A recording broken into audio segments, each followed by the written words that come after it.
Martin Luther was a good monk, before his writings turned him into a notorious heretic. In 1510, Luther was an up-and-coming priest, and his order sent him to Rome. The Augustinian hermits, of which Martin Luther was one, were in disagreement how their order was organized and run, and so emissaries were dispatched to Rome. The Eternal City is where the Pope lives, who, at least at that time, was the more or less unquestioned head honcho of Western Christianity, and to his court the Augustinian hermits came to slug it out. Martin Luther was not the emissary of his order, he was just the travel companion. Travel is difficult. It's the Middle Ages.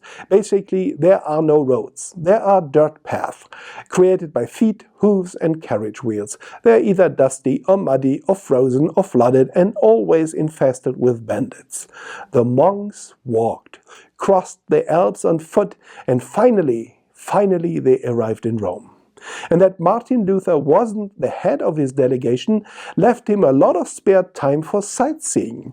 Rome was always full of pilgrims. They visited the holy sites to do penance. At the Day of Judgment, penance could offset some of their sins, and penance in Rome was extra powerful, and the piety of the pilgrims turned Rome into a spiritual Disneyland. Pilgrimage was big business, and the clergy behaved like merchants. They were sellers of salvation, with morals that were as loose as those of drunken sailors on shore leave. And that was not just Rome. Wherever Martin Luther looked on his journey, the shepherds sinned as much as their flocks, if not more. And the discrepancy between the claims of holiness and the Church's real existing sinfulness seemed to have cracked Martin Luther's naive devotion to the Church.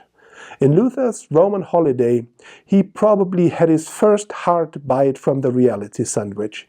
He would chew on that experience for years to come, until his criticism of the Church turned him into the reformer we know today.